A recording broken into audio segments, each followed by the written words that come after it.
You will hear a recording about a particular subject, and you are given a set of questions relating to the recording. For each question, choose the best answer, A, B, C, or D. You will hear each recording twice.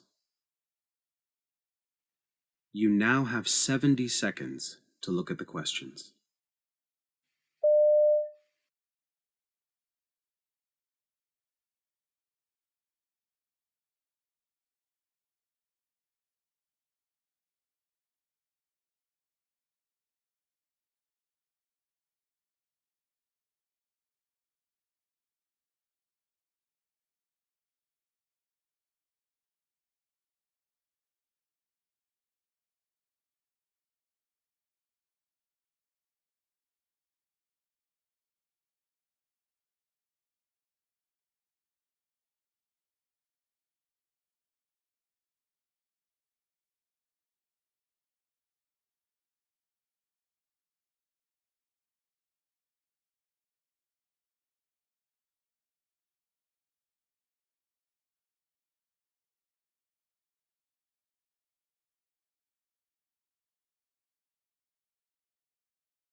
Sophie Devine, the vice captain of the New Zealand women's cricket team, also known as the White Ferns. Sophie, hello. Sophie, how long have you been playing with the White Ferns? I was first selected when I was 17, so coming up to 10 years now, actually, which makes me feel reasonably old. Amazing. What do you love about the game of cricket? It can be a cruel game at times, but I think on the flip side of that, it's quite a unique game in the fact that you have such an impact as an individual, whether you're a batter or a bowler or even in the field, but it all contributes to the team's success. You can't win a game by yourself, but also being part of a great team is something that I really enjoy. I quite struggled with individual sports because, well, to be perfectly honest, I had no one else to blame if I lost. Not that I blame other people when I lose in cricket, but for me, it's about being around people. It's about the people you share experiences with. I've made some great friends through the cricket teams I've played in over the years. Sophie, I want to come back to something you just said. You said it can be a cruel game. How so? There's so many highs and lows within the game of cricket. If you look at batting innings over a season, you can have some amazing innings where you might score 50 or 100 runs, which is a big milestone in cricket.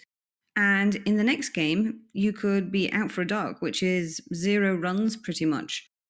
So you can really fluctuate between the top of the game and then the next day you're brought back down to reality.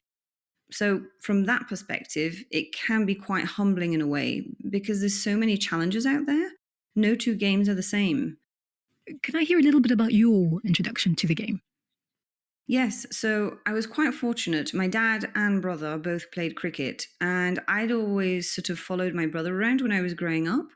And dad was quite heavily involved in the coaching side of things as well as playing. And I remember being taken down to the local club here in Wellington and joining in really. I was only about 4 or 5 and ended up playing quite a bit with the boys and just absolutely loved it. And how do you think playing with boys when you were younger has shaped your game today?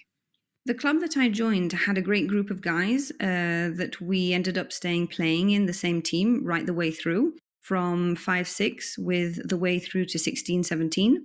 So I was really lucky to have a sort of core group of people that they were like my brothers, which was quite nice because when the other team sort of got a bit funny, when they got bowled by a girl, there was definitely a few words exchanged, but I always had my brothers sort of backing me up there. But in terms of the skills, it taught me on the pitch they are faster and stronger. So your skills have to be that little bit sharper, which I think is really beneficial now. Thank you so much, Sophie. It's been such a pleasure talking to you. Now, listen again.